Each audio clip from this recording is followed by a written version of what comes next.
নমস্কাৰ জিআৰজি ব্লগলৈ পুনৰবাৰ সকলোকে স্বাগতম জনাইছো। আজি আমি আলোচনা কৰিবলৈ লৈছো প্ৰধানমন্ত্ৰী ফসল বীমা যোজনা সম্পৰ্কত।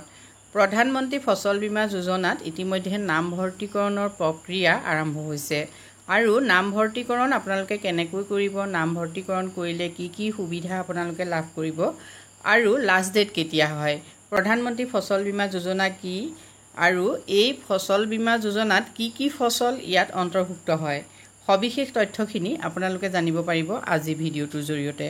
প্ৰধানমন্ত্ৰী ফসল বীমা যোজনা কৃষকসকলৰ বাবে লোৱা এখন অতি গুৰুত্বপূৰ্ণ যোজনা হয়। প্ৰধানমন্ত্ৰী ফসল বীমা যোজনা হৈছে অধিসূচিত শস্যৰ সৈতে জড়িত বিপদৰ বাবে কৃষকসকলক ক্ষতিপূৰণ প্ৰদান কৰাৰ এক উপায়। এই যোজনাই কৃষকসকলক অধিসূচিত বিপদ আৰু বিৰূপ পৰিস্থিতিৰ বাবে শস্যৰ অভাৱনীয় ক্ষতিপূৰণ লাভ কৰাত সহায় কৰে। PMFY কোনবোৰ বিপদ সামৰি লোৱা হয় আৰু বহিষ্কৰণবোৰ কি এইটো অতি গুৰুত্বপূৰ্ণ হয়।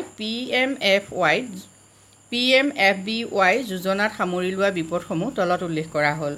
প্ৰথম আহিলে থিয় শস্য গুটি সিঁচাৰ পৰা চপোৱালৈকে, অপ্ৰতিৰোধযোগ্য বিপদশংকা যেনে খৰাং, শুকান সময়, বানপানী, প্লাৱন, ব্যাপক কীট পতংগ আৰু ৰোগৰ আক্ৰমণ, ভূমিস্খলন, প্ৰাকৃতিক কাৰণত হোৱা জুই, বিজুলী, ধুমুহা, শিলাবৃষ্টি, ঘূৰ্ণীবতাহ, টাইফুন, প্ৰবল ধুমুহা, হাৰিকেন আৰু টাৰ্নেডোৰ ফলত হোৱা উৎপাদনৰ লোকচান আদায় কৰিবলৈ ব্যাপক সংশয় বীমা প্ৰদান কৰা হয়।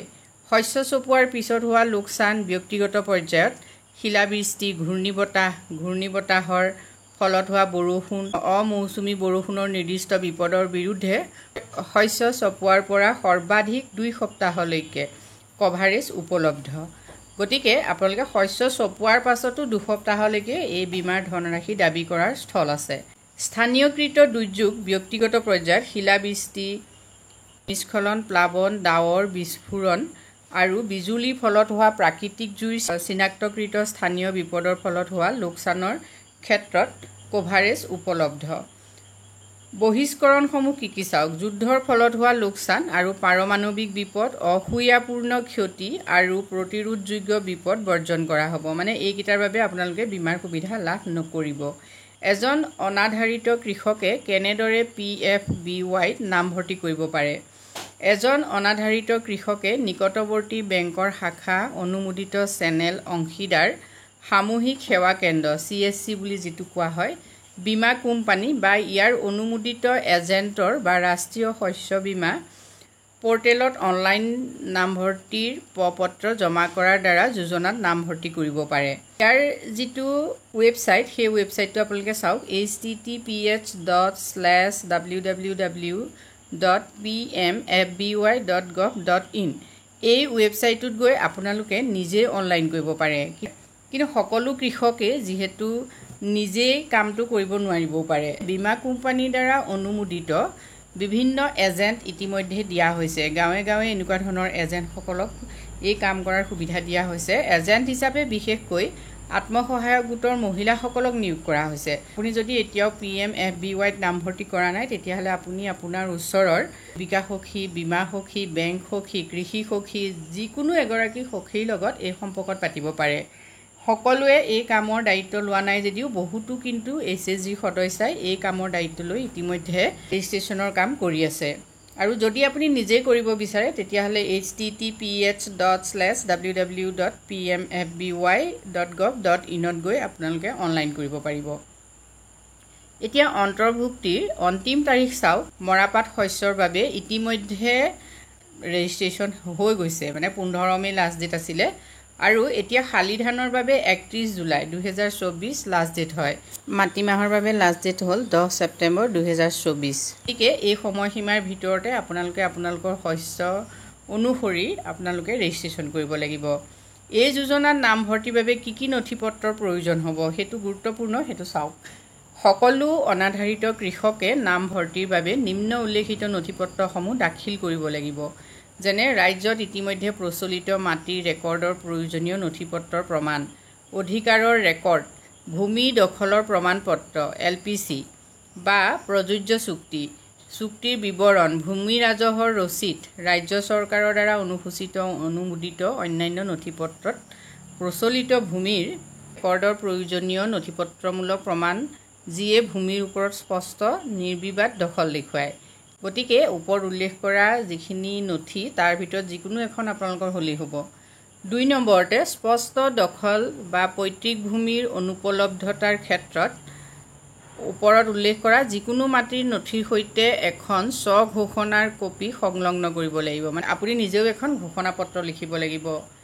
নেক্সট হ'ল শ্বেয়াৰাৰ ভাড়াতীয়া কৃষকৰ ক্ষেত্ৰত মাটিৰ মালিকৰ ওপৰত উল্লেখ কৰা যিকোনো মাটিৰ নথিৰ সৈতে মাটিৰ মালিকে স্বঘোষণাৰ কপি সংলগ্ন কৰি প্ৰতি স্বাক্ষৰ কৰিব লাগে। বেংক পাছবুকৰ ফটোকপি দিব লাগিব, আধাৰ কাৰ্ড বা আধাৰ নামভৰ্তিৰ নম্বৰটো দিব লাগিব। যোজনাত নামভৰ্তিৰ বাবে কাট অফ তাৰিখ কি? আকৌ চাওক, কৃষকসকলৰ নামভৰ্তিৰ কাট অফ তাৰিখ হ'ল মৰাপাট শস্যৰ বাবে 15 মে' 2024 ইতিমধ্যে হৈ গৈছে। শালি ধানৰ বাবে 31 জুলাই 2024 আৰু মাটিমাহৰ বাবে 10 ছেপ্টেম্বৰ 2024। কৃষকসকলৰ দ্বাৰা পৰিশোধ কৰিবলগীয়া প্ৰিমিয়াম কিমান আৰু যোজনাৰ অধীনত বীমা কৰা ধন কিমান সেই সম্পৰ্কত চাওক। শস্যভিত্তিক প্ৰিমিয়াম আৰু বীমা কৰা ধন নিম্ন উল্লেখিত ধৰণে হয়।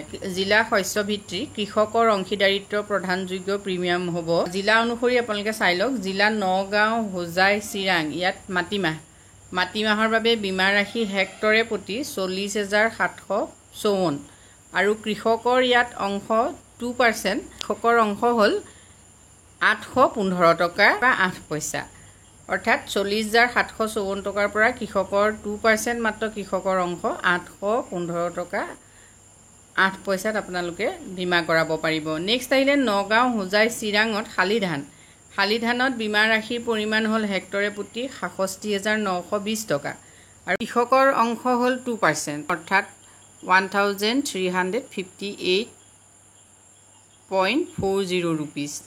নেক্সট চিৰাং নগাঁও, ডিব্ৰুগড়, চিৰাং নগাঁও, মৰাপাটত 59,445 টকা আৰু কৃষকৰ অংশ হ'ল 3%, অৰ্থাৎ কৃষকে দিব লাগিব 1,783.35%। গতিকে এইকেইখন জিলাৰ বাবে প্ৰিমিয়ামৰ পৰিমাণটো আপোনালোকে নিশ্চয় দেখিছে। গতিকে জিলা অনুসৰি প্ৰিমিয়ামটো বেলেগো হ'ব পাৰে। এতিয়া চাওক, স্থানীয়কৃত ঘটনাৰ বাবে বীমাকৃত শস্যৰ ক্ষতিৰ বিষয়ে বীমা কোম্পানীক কেনেদৰে অৱগত কৰিব। 72 ঘণ্টাৰ ভিতৰত কৃষকে শস্য বীমা এপৰ জৰিয়তে বা 14447 এই যিটো নম্বৰ দিছে এই নম্বৰৰ জৰিয়তে আপোনালোকে ফোন কৰি জনাব লাগিব।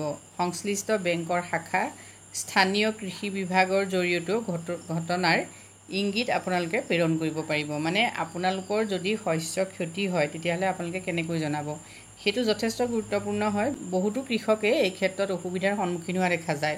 মানে তেখেতসকলে বীমা কৰি থ'লে আৰু কিবা কাৰণত তেখেতসকলৰ শস্য ক্ষতি হ'ল আৰু তেখেতসকলে বীমাৰ সুবিধা বা বীমাৰ যিটো লাভ সেই লাভটো পাবৰ বাবে কেনেকৈ আগবাঢ়িব সেইটো নাজানে। গতিকে আপোনালোকে এই কথাটো মনত ৰাখিব যে সংশ্লিষ্ট বেংকৰ শাখা, স্থানীয় কৃষি বিভাগৰ জৰিয়তে আপোনালোকে এই ঘটনাৰ কথা কিন্তু জনাব পাৰে। আৰু লগতে আপোনালোকে নিজেই তাৎক্ষণিকভাৱে 14447 এই যিটো নম্বৰ এই নম্বৰত ফোন কৰিও আপোনালোকৰ শস্যৰ ক্ষতি সম্পৰ্কত অৱগত কৰাব পাৰে নিৰ্দিষ্ট কৰ্তৃপক্ষক। এইখিনিতে কৃষক ৰাইজে এটা গুৰুত্বপূৰ্ণ কথা জানি থওক, যিসকলে ইতিমধ্যে প্ৰধানমন্ত্ৰী কৃষক সন্মান নিধি আঁচনিৰ সুবিধা লাভ কৰি আছে অথবা নতুনকৈ আবেদন কৰিবলৈ ইচ্ছুক, সেইসকল কৃষকে প্ৰধানমন্ত্ৰী ফচল বীমা যোজনাৰ অধীনত অন্তৰ্ভুক্ত হোৱাটো বাধ্যতামূলক। অৰ্থাৎ আপোনালোকে যিসকলে ইতিমধ্যে বছৰত 6,000 টকা PM কিষাণ যোজনাৰ অধীনত লাভ কৰি আছে সেইসকলে কিন্তু এই PMFBY যোজনাত নামভৰ্তি কৰিবই লাগিব, মানে ৰেজিষ্ট্ৰেশ্যন আপোনালোকে কৰিবই লাগিব। আৰু যিসকলে নতুনকৈ আবেদন কৰিম বুলি ভাবি আছে সেইসকলেও এই PMFBY জৰিয়তে ৰেজিষ্ট্ৰেশ্যন কৰিব লাগিব। মানে আপোনালোকে বীমা কৰাটো বাধ্যতামূলক, নহ'লে আপোনালোকে সেই 6,000 টকাটো লাভ নকৰিব। কেন্দ্ৰীয় চৰকাৰে PM কিষাণ আঁচনিখন অতি সূক্ষ্মভাৱে নিৰীক্ষণ কৰি উপযুক্ত আৰু যোগ্য কৃষকসকলক সহায় কৰি আহিছে। এগৰাকী PM কিষাণ হিতাধিকাৰীয়ে প্ৰতি বছৰে 3টা কিস্তিত যিহেতু 2,000কৈ টকা সৰ্বমুঠ 6,000 টকা লাভ কৰে। যদিহে আপুনি ফচল বীমা আঁচনিৰ অধীনত পঞ্জীকৃত নহয় তেন্তে আপোনাক প্ৰকৃত কৃষক বুলি বিবেচনা কৰা নহ'ব আৰু আপুনি PM কিষাণ আঁচনি ধন লাভ কৰাৰ পৰা বঞ্চিত হ'ব। কেন্দ্ৰীয় চৰকাৰৰ পৰা লাভ কৰা এই সুবিধা যদি আপুনি লাভ কৰি থাকিব বিচাৰে তেতিয়াহ'লে আপুনি অতি শীঘ্ৰে PMFBY আঁচনিত পঞ্জীকৃত কৰিব লাগিব। PMFBY আঁচনিত যেতিয়া আপোনালোকে নাম পঞ্জীকৰণ কৰিবলৈ আহিব তেতিয়া লগত আপোনালোকে কি ৰাখিব চাওক। লগত আপোনালোকে আধাৰ কাৰ্ড ল'ব, বেংক পাছবুকৰ কপি আৰু মাটিৰ খাজনাৰ ৰচিদ বা জমা ৰাশি আৰু 100 টকা আপোনালোকে লগত লৈ গ'লেই হ'ব। গতিকে যিসকল কৃষকে ইতিমধ্যে PM কিষাণ আঁচনিৰ 6000 টকা লাভ কৰি আছে বাৰ্ষিক, সেইসকল কৃষকৰ বাবে এইটো অতি গুৰুত্বপূৰ্ণ। যদি আপোনালোকে PMFBY আঁচনিত নামভৰ্তি নকৰে বা পঞ্জীয়ন নকৰে তেতিয়াহ'লে আপোনালোকে ভৱিষ্যতে PM কিষাণ নিধিৰ যি টকা সেই টকা লাভ কৰিবলৈ সক্ষম নহ'ব। গতিকে পলম নকৰি অতি সোনকালে আপোনালোকে 31 জুলাইৰ ভিতৰত এই প্ৰধানমন্ত্ৰী ফচল বীমা যোজনাৰ অধীনত নাম পঞ্জীয়ন কৰক আৰু এই ক্ষেত্ৰত আপোনালোকক সহায় কৰিব আত্মসহায়ক গোটৰ মহিলাসকলে। আজি ভিডিঅ'টোত আমি আপোনালোকৰ বাবে এইখিনি তথ্য আগবঢ়াইছোঁ। যদি আপোনালোক উপকৃত হৈছে কমেণ্ট কৰি জনাব। আজিলৈ ইমানেই, ধন্যবাদ।